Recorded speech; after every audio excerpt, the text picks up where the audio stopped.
Ассаламағалейкум бүкіл Қазақстандағы қазақтар, қандастарым және әлемдегі қазақтар, амансыздар ма? Осы аудионы сөйлеп отырған себебім осы жақында қазір болып жатқан Құрдайдағы қазақ атамызды қорлаған дүнгандар туралы мәселе туралы мен тарих айтып берейін сіздерге. Дүнган деген қандай ұлт және Қазақстанға, Орта Азияға келген тарих туралы азмынтай мағлұмат жасап берейін сіздерге. Енді дүнган деген ұлт, ол жаңағы Қытай тілінен шыққан. Ол негізі оригиналы Қытайдың жаңағы шығыс Түркістан мен граница болып жатқан шекараласқан Гансу деген өлке бар. Ал сол Гансу деген өлкенің қасында ары қарай жаңағы шығыс жағында Шанши деген бір өлке бар. Сол өлкеде Туңган деген бір қала бар. Яғни қалашық. Сол жерден шыққан адамдар кезінде. Өзінде атауы да солай болған. Басқа жерге келген кезде, шығыс Түркістанға келген кезде солай айтқан, біз Туңганнан келдік деп. Сосын оның тілін, жаңағы олардың тілі қытайша болады да, қытайшаның жаңағы шығыс солтүстік акцентін диалектте сөйлейді.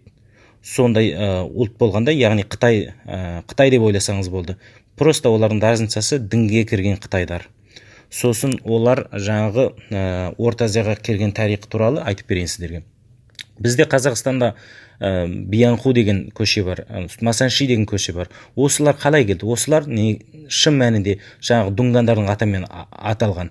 Әсіресе Биянху деген көшенің атауы ол кезіндегі дүнгандардың сол қолбасшысы болған. Оны қытайшада Баянху деп айтады. Оны жаңағы диалект бойынша Биянху деп аталған.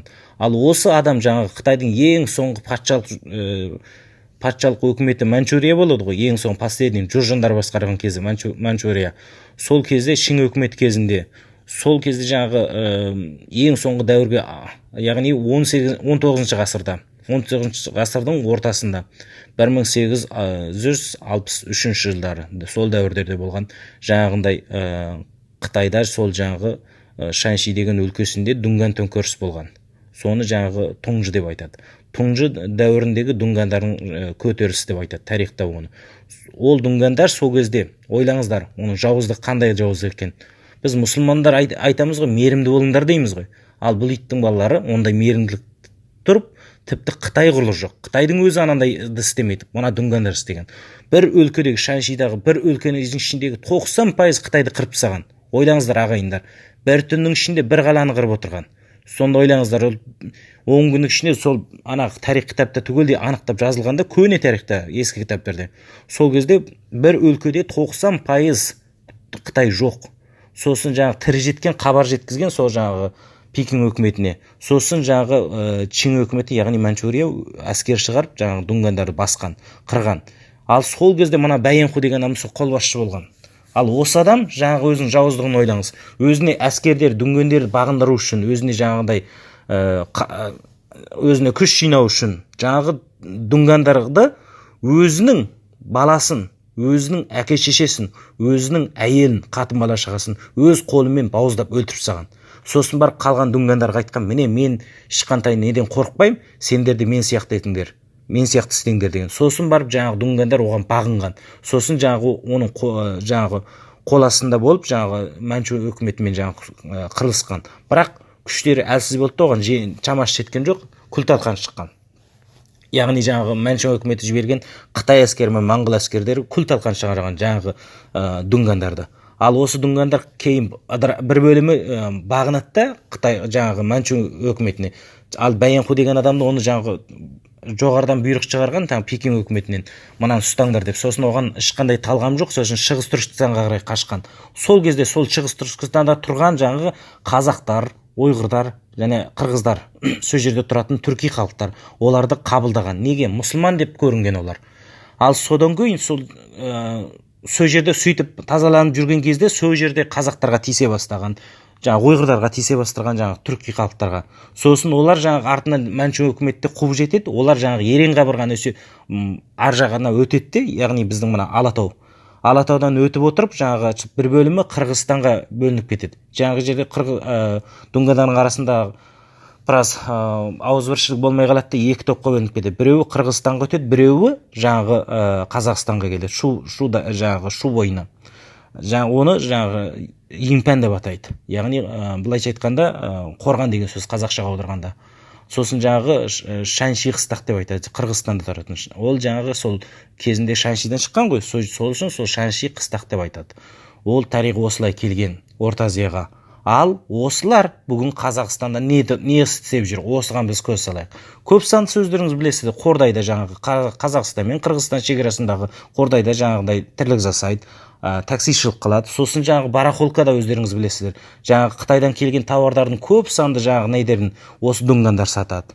Ал қазақтар соларға ешқандай бір жамандық қылған жоқ, ешқандай бір жаңағыдай зорлық көрсеткен жоқ, қорлық көрсеткен жоқ. Ал сөйтіп тұрып жаңа қазақты жамандайды. Жүрген жерін қазақты жаман көрсетіп жүреді. Осындай мұнафиқ халықтар. Бұлар, өйткені мен бала кезімнен мына дүнгандар ішінде 4 жасынан бастап осы дүнганның ішінде өскенмін. Олардың менталитетін мен 100% білемін. Өте оңбаған, өте опасыз сондай халық болады. Мейлі ол любой қай жердің дүнганы болсын, осындай менталитеті солай осындай. Ал сосын жаңағы дүнгандар осы Қазақстанда жүріп тағы тыныш жүрмейді де Қытайдың коммунист партиясымен жаңағы тіл жабысады. Сол жерге сол жаңағы Қытайдың тапсырмасы бойынша осы Орта Азиядан, жаңағы Қырғызстаннан және Қазақстаннан барады да, сол жаңағы Шанши өлкесінде, Гансу өлкесінде, сосын жаңағы Пекинде, басқа жерде түгелдей жаңағы тегін Қытай сабақ алады. Жаңағы коммунист партиясының тапсырмасы бойынша осы Орта Азия қимыл жасайды. Екіншісі, және сол Қытайдарға, сол Қытай республикасына ол жаңағы мынау біздің жер деп айтады.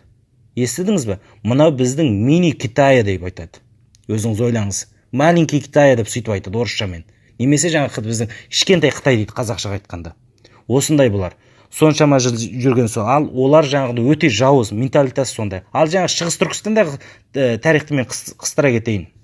Бұл дүнгандар жаңа айттық қой, кезіндегі жаңағы Биянқу Қашқасан жаңағы қалғандар қалды. Қалған дүнгандар Қытайдың патшалық өкіметіне бағынышты болды. Бағынышты болғанда оларға жаңа қару-жарақтарын сыпырып алған жоқ, өз қалпында қалды. Кейін жаңа Қытайдың последний империясы Манчжун өкіметі құлаған соң, содан кейін бұлар өз бетінше жаңағы өздерінше жаңағыда автономный район жаңағыда не құрамыз деп 40 пышаққа түсті. Сонымен қимыл әрекетке барды. Соның жаңағы ұрпақтары кезіндегі Мавуфан деген адам, Мажуин деген, Шығыс Түркістан және Шыңқай өлкесінде көптеген халықтың қанғарызына қалған. Өте көп халықты қырып кеткен.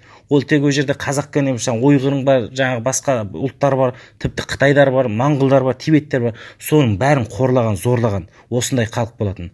Содан кейін жаңағы қазақтар сол жерде өздеріңіз білесіздер, қазақтың ана әйгілі Алтайдан шыққан Зуха батыр бар, мысалы. Одан кейін жаңағы Оспан батыр бар. Солар кезінде мына дүнгандармен талай жыл соғысқан. Сол кезде бұлар жаңағы Алтайдан қырып отырып, жаңағы қазақтарды жаңағы күн көрсетпей, жаңағы мына Үрімшінің қасында Санжы деген жер бар. Сол жерге келген. Сол жерге келгенде Сұлтан деген бір ақсақал бар. Сол кезде 1938 жыл болатын уақиға.